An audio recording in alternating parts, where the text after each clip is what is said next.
Hello guys, I am Dhanalakshmi, your English tutor.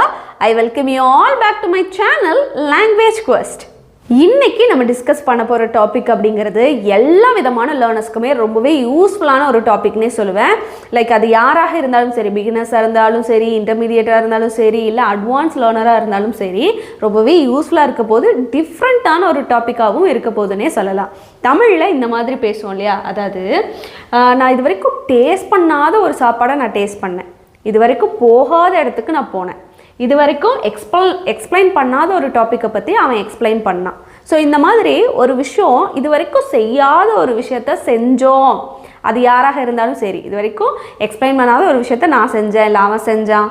So இந்த மாதிரியெல்லாம் பேசுறதுக்கு என்ன அப்படிங்கிறத இங்கிலீஷில் கற்றுக்க போகிறோம். ஸோ அதுக்குண்டான கரெக்டான சென்டென்ஸ் ஸ்ட்ரக்சர் என்ன, அதை யூஸ் பண்ணி எப்படி இங்கிலீஷில் பேசணும் அப்படிங்கிறதெல்லாம் தெளிவாக ஸ்டெப் பை ஸ்டெப்பாக கற்றுக்க போகிறோம். அதுக்கு முன்னாடி நம்ம சேனலை சப்ஸ்கிரைப் பண்ணாதவங்க சப்ஸ்கிரைப் பண்ணிக்கோங்க, பக்கத்தில் இருக்கிற பெல் ஐக்கானையும் கிளிக் பண்ணிக்கோங்க. அப்போ தான் நம்ம போடக்கூடிய வீடியோஸ் உங்களை தொடர்ந்து வந்து சேரும். அப்புறம் என்ன, without any further delay let's get into the topic. நான் பாருங்கள். ஸோ இந்த மாதிரி பாருங்கள், அவள் தன் பழைய ஆல்பத்தில் இதுவரைக்கும் பார்க்காத ஒரு ஃபோட்டோவை கண்டுபிடிச்சா அப்படி சொல்லியிருக்கிறோமா. ஸோ இந்த மாதிரியெல்லாம் பேசுறதுக்கு இந்த ஃபார்முலாவை யூஸ் பண்ணி தான் நம்ம இங்கிலீஷில் பேச போகிறோம். அது என்ன அப்படிங்கிறத பாருங்கள். சப்ஜெக்ட் verb to யூஸ் பண்ணணும், never beforeங்கிறத இந்த ஃப்ரேஸ் அப்படியே எழுதிட்டு verb 3 யூஸ் பண்ணி பேசிட்டா நம்ம சூப்பராக இந்த மாதிரியான சென்டென்சஸ் இங்கிலீஷில் பேசிடலாம். அதுக்கு நம்ம ஒரு சில விஷயங்கள் தெளிவாக கற்றுக்கணும். அது என்னது, சப்ஜெக்ட்னா என்ன அப்படிங்கிறது. ஒரு சென்டென்ஸில் நம்ம யாரை பற்றி பேசுகிறோமோ அவங்க தான் சப்ஜெக்ட், ஓகேவா. ஸோ சப்ஜெக்ட் செய்யக்கூடிய வேலை, அந்த சென்டென்ஸில் சப்ஜெக்ட் செய்யக்கூடிய வேலையை தான் வேர்புன்னு சொல்லுவோம், ஓகேவா. ஸோ ஆக்ஷன் வேர்ட்ஸ் எல்லாமே வேர்ப்ஸில் வரும். அதுக்கப்புறம் நெவர் பிஃபோர்துங்கிற ஆட் பண்ணிடுவோம், அது அப்படியே இருக்கிறனால பிரச்சனை இல்லை. verb 3ங்கிறது புதுசாக இருக்கு இல்லையா. ஸோ இதையும் நீங்கள் ரொம்ப டீட்டெயிலாக கற்றுக்க வேண்டாம், ஜஸ்ட் தெரிஞ்சு வச்சுக்கிட்டா போதும். பாருங்கள், verb 1 அப்படிங்கிறது இந்த லைன்லலாம் இருக்குது. verb 1னா என்ன, ப்ரெசன்ட் டென்ஸில் யூஸ் பண்ணக்கூடியது. ப்ரெசன்ட் டென்ஸ் அதாவது இப்போ நிகழ்காலத்தை பற்றி, இப்போ நடந்துட்டு இருக்கிற விஷயங்களை பற்றி பேசணும்னா ப்ரெசன்ட் டென்ஸ் யூஸ் பண்ணி பேசுவோம். இதுவே கடந்த காலத்தை பற்றி பேசணும் அப்படின்னா பாஸ்ட் டென்ஸ் யூஸ் பண்ணி பேசுவோம். அந்த பாஸ்ட் டென்ஸ் பற்றி பேசும்போது தான் verb 2ங்கிறதை யூஸ் பண்ணுவோம். அப்போ verb 3னா ஃப்யூச்சர் டென்ஸ், எதிர்காலத்தை பற்றி பேசுகிறதானா கிடையாது. இந்த verb 3ங்கிறத நம்ம எங்கே தான் யூஸ் பண்ணுவோம்னா பர்ஃபெக்ட் டென்சஸில், அதாவது பர்ஃபெக்ட் டென்சஸில் தான் verb 3ங்கிறத யூஸ் பண்ணுவோம். பர்ஃபெக்ட் டென்ஸ்னால் என்ன, ப்ரெசென்ட்லேயும் பர்ஃபெக்ட் டென்ஸ் இருக்குது, ப்ரெசென்ட் பர்ஃபெக்ட் டென்ஸ் இருக்குது, அதே மாதிரியே பாஸ்ட் பர்ஃபெக்ட் டென்ஸ் இருக்குது, ஃப்யூச்சர் பர்ஃபெக்ட் டென்ஸ் இருக்குது. ஸோ எந்த டென்ஸாக இருந்தாலும் பர்ஃபெக்ட் டென்ஸ்னு வந்துட்டால் நம்ம verb 3ங்கிறத யூஸ் பண்ணணும், ஓகேவா. இந்த அளவுக்கு இன்றைக்கி தெரிஞ்சுக்கிட்டால் போதும், அதுக்கு மேலே டீட்டெயிலாக நம்ம தெரிஞ்சுக்க வேண்டாம். இன்றைக்கி இந்த மாதிரியான சென்டென்சஸ் பேசுகிறதுக்கு verb 3யும் யூஸ் பண்ணி பேச போகிறோம். அது எக்ஸாம்பிள் சென்டென்சஸ் பார்த்தா ரொம்ப ஈஸியாக புரிஞ்சிடும். ஒரு எக்ஸாம்பிள் சென்டென்ஸ் மட்டும் இப்போ பார்க்கலாம். அந்த சென்டென்ஸ் ரீட் பண்ணுங்கள். அவள் தன் பழைய ஆல்பத்தில் இதுவரைக்கும் பார்க்காத ஒரு ஃபோட்டோவை கண்டுபிடிச்சா அப்படி சொல்லியிருக்கிறோமா. ஸோ இதில் எது சப்ஜெக்ட்னு ஃபஸ்ட் கண்டுபிடிக்கணும். நம்ம யாரை பற்றி பேசியிருக்கிறோம், அவள் என்ன கண்டுபிடிச்சா, அவள் என்ன பண்ணுனாங்கிறத பற்றி தான் பேசியிருக்கோம். அப்போது நம்ம யாரை பற்றி பேசுகிறோம், அவளை பற்றி. அப்போ அவங்கிறது தான் இந்த இடத்துல சப்ஜெக்ட், அதனால் ஷீ போட்டோம். ஃபார்முலாவில் என்ன இருக்குது, verb 2 இருக்குது. ஸோ இந்த சென்டென்ஸில் எது verb 2ஆக வரும் அப்படின்னா, இது வரைக்கும் பார்க்காத ஒரு ஃபோட்டோவை கண்டுபிடிச்சா அப்படி சொல்கிறோம் இல்லையா. ஸோ இந்த கண்டுபிடிச்சான்றது தான் இந்த இடத்துல verb 2 நான் எழுத போகிறோம். ஷீ ஃபவுண்ட், ஃபைண்ட் அப்படிங்கிறது verb 1. கண்டுபிடிக்கிறதுக்கு ப்ரெசண்ட்டில் பேசணும்னா ஃபைண்டுன்னு சொல்லுவோம். இதுவே பாஸ்ட் டென்ஸில் நடந்து முடிஞ்ச மாதிரி பேசும்போது ஃபவுண்டுன்னு தான் சொல்லுவோம், ஓகேவா. ஷீ ஃபவுண்ட் இது வரைக்கும் பார்க்காத ஃபோட்டோவை அப்படின்னு இருக்கு இல்லையா. ஸோ இதை ஷீ ஃபவுண்ட் இது வரைக்கும் பார்க்காத ஃபோட்டோவான்னு சொல்லும்போது தான் நம்ம என்ன எழுதணும், நெவர் பிஃபோர், பார்க்காதன்னு இருக்குது, அதனால் சீனுன்னு போடணும், ஓகேவா. இது வரைக்கும் செய்யாத விஷயங்கள் அப்படின்னு ஒரு இடத்துல நம்ம சொல்லுவோம், இது வரைக்கும் பார்க்காத, இது வரைக்கும் செய்யாத, இது வரைக்கும் போகாத. ஸோ அந்த மாதிரியெல்லாம் சொல்லும்போது தான் verb 3ங்கிறத நம்ம யூஸ் பண்ணணும். சியோட verb 3 நம்ம இங்கே சீனுன்னு எழுதியிருக்கிறோம், ஓகேவா. ஸோ அப்போது she found never before seen என்னது, ஃபோட்டோ, எங்கே, தன் பழைய ஆல்பத்தில் அப்படின்னா இன் ஹர் ஓல்ட் ஆல்பம். இப்போ ரீட் பண்ணுங்க. she found a never before seen photo in her old album அப்படின்னு சொல்லியிருக்கிறோமா. ஸோ இந்த மாதிரி தான் இந்த ஃபார்முலாவை நம்ம யூஸ் பண்ணி இங்கிலீஷில் நிறைய சென்டென்சஸ் டிஸ்கஸ் பண்ண போகிறோம். அதுக்கு முன்னாடி இது ஜஸ்ட் ஒரு தடவை பார்த்துக்கோங்க. டேஸ்ட், டேஸ்டட், டேஸ்டட்னு இருக்கா. ஸோ verb 2 and verb 3 வந்து சேமாக இருக்குது.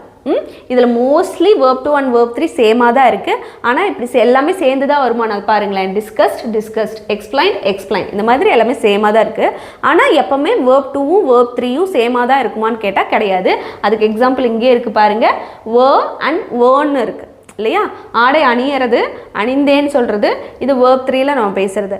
So verb 3, verb 2 and verb 3 mostly சேர்ந்தும் வரும், சேர்ந்து வராமலும் வரும், டிஃப்ரெண்ட்டாகவும் இருக்கும். அதனால் இதை நமக்கு லக்கிலி இன்றைக்கி என்ன ஆகிடுச்சு, மோஸ்ட்லி எல்லாமே verb 2 and 3 வந்து சேமாக இருக்கிற மாதிரி இருக்குது பாருங்கள். Explore, explored, watched, watched, painted, painted, experienced, experienced தான் இங்கே வரும். அதனால தான் இங்கே ஈக்குவல் போட்டிருக்கேன்.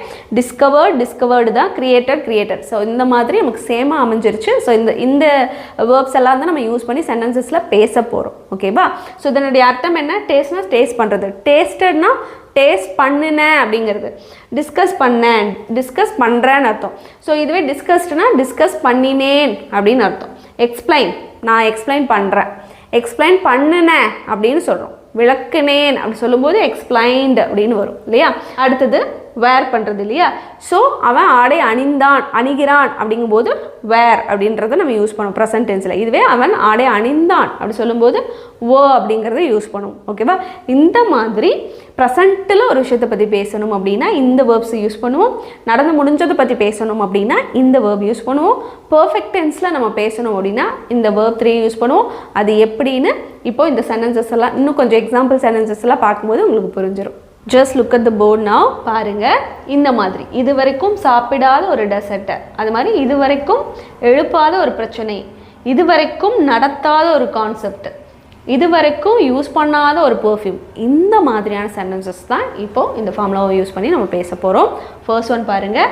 அவங்க புது கெஃபேல இது வரைக்கும் சாப்பிடாத ஒரு டெசர்ட்டை சாப்பிட்டாங்க அப்படி சொல்கிறோம்.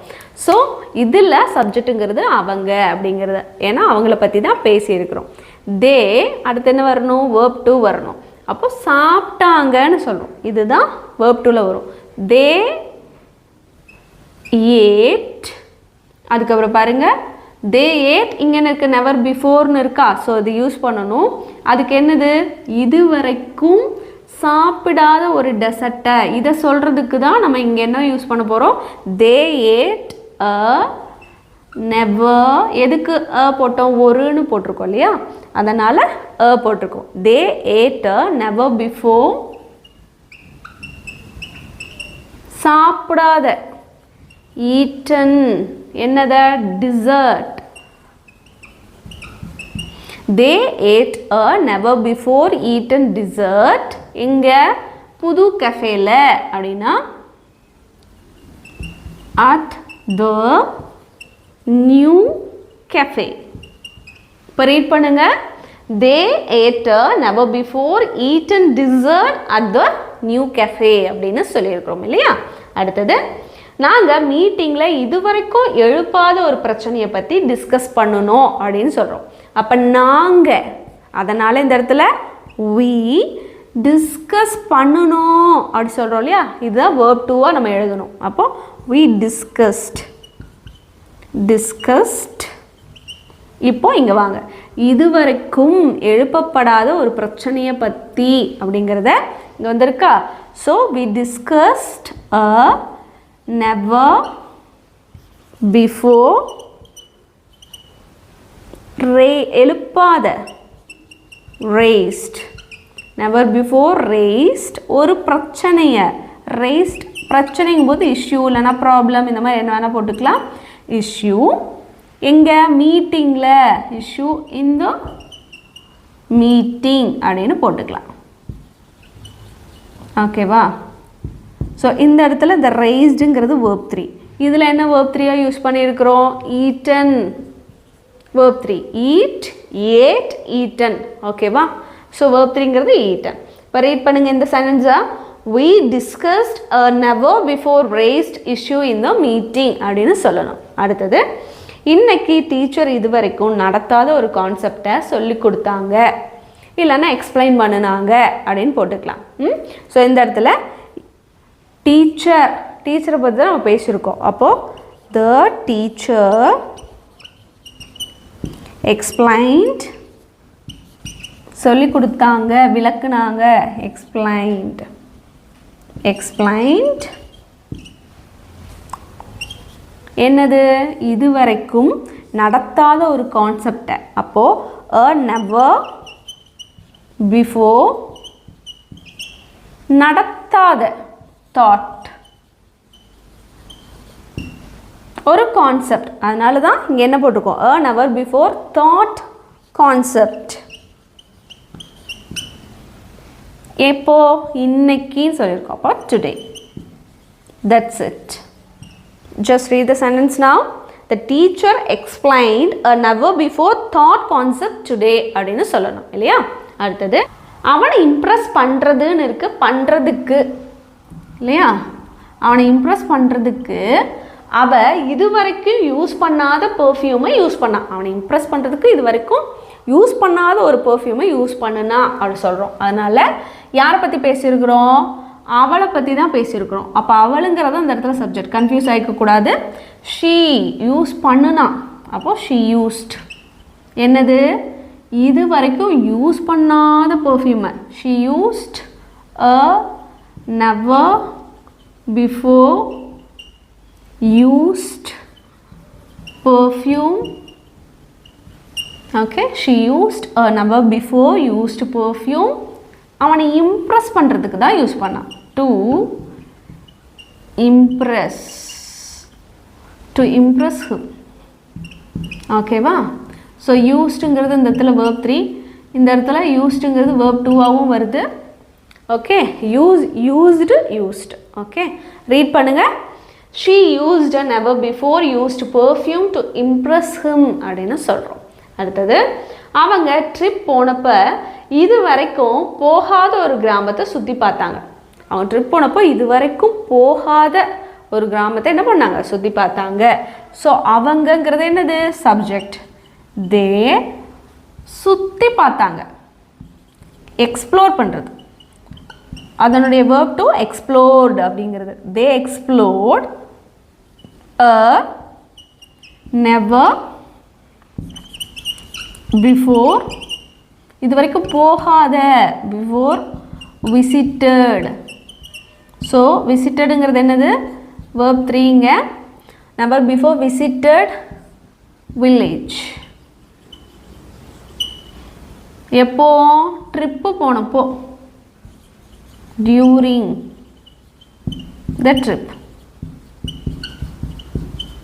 Just read the sentence now.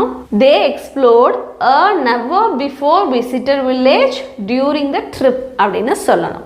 அடுத்தது நாங்கள் ஆன்லைனில் இது வரைக்கும் ரிலீஸ் பண்ணாத ஒரு ட்ரெய்லரை பார்த்தோம். இது வரைக்கும் ஆன்லைனில் ரிலீஸ் பண்ணாத ஒரு ட்ரெய்லரை பார்த்தோம். அப்போ நாங்கள் எங்களை பற்றி தான் பேசியிருக்கோம். we பார்த்தோம், we watched a never before release பண்ணாத ஒரு ட்ரெய்லர். அப்படின்னா never before released, verb 3 தான் யூஸ் பண்ணணும் இல்லையா? never before released trailer. எதில்? ஆன்லைனில். just read the sentence now. we watched a never before released trailer online அப்படின்னு சொல்கிறோம். இந்த இடத்துல ஆன்லைன் வந்தனால இன் ஆன்லைன் தானே போடணும்னு கேட்கக்கூடாது. கிராமட்டிக்கலாக ஆன்லைன் வரும்போது இன்னுங்கிறது போடக்கூடாது. இன்னுன்னு போடாமல் ஆன்லைன் போட்டதான் கரெக்டாக வரும். ஓகேவா? அடுத்தது அவள் தன் கனவிலிருந்து இதுவரைக்கும் கற்பனை செய்யப்படாத காட்சியை வரைந்தாள். இதுவரைக்கும் கற்பனை கூட செய்யப்படாத ஒரு காட்சியை அவள் வரைஞ்சா அப்படி சொல்கிறோம். அப்போது அவள் வரைந்தாள் அப்படின்னா she painted போட்டுக்கலாம். she painted a never before, she painted a never before கற்பனை செய்யப்படாத, imagined காட்சி அப்படின்னா scene.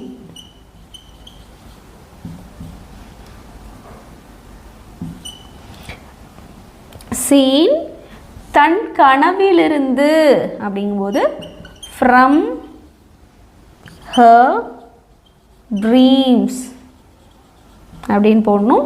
இப்போ ரீட் பண்ணி பாருங்க. She painted a never before imagined scene from her dreams அப்படின்னு சொல்லணும். Let's move on to the next sentence.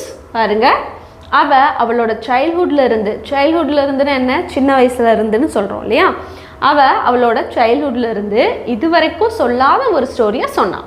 Next one, அவங்க வீட்டில் இதுவரைக்கும் யூஸ் பண்ணாத ஒரு ரூமை திறந்தாங்க அப்படின்னு சொல்லியிருக்கோம். ஸோ இந்த 2 சென்டென்சஸும் தான் இன்றைக்கி உங்களுக்கான ஹோம்ஒர்க். இந்த 2 சென்டென்சஸையும் இந்த ஃபார்முலாவை யூஸ் பண்ணி நம்ம எப்படி இங்கிலீஷில் பேசணும் அப்படிங்கிறத காமெண்ட்டில் சொல்லுங்கள். ஸோ இன்றைக்கி இதோட சூப்பராக நம்ம டாப்பிக்கை டிஸ்கஸ் பண்ணி முடிச்சாச்சு. கண்டிப்பாக இன்றைக்கான டாபிக் அப்படிங்கிறது ரொம்ப யூஸ்ஃபுல்லான ஒரு டாபிக்னே சொல்லலாம். டிஃப்ரெண்ட்டான ஒரு டாப்பிக்காகவும் இருந்தது இல்லையா. நீங்களும் அதே மாதிரியே நினச்சிங்கன்னா நீங்கள் செய்ய வேண்டிய ஒரே விஷயம், நம்ம சேனலை சப்ஸ்கிரைப் பண்ணிக்கோங்க, பக்கத்தில் இருக்கிற பெல் ஐக்கானையும் கிளிக் பண்ணிக்கோங்க. அப்போ தான் நம்ம போடக்கூடிய வீடியோஸ் உங்களை தொடர்ந்து வந்து சேரும். நான் உங்களை இன்னொரு யூஸ்ஃபுல்லான வீடியோவில் பார்க்குறேன். Until then, take care. Bye-bye.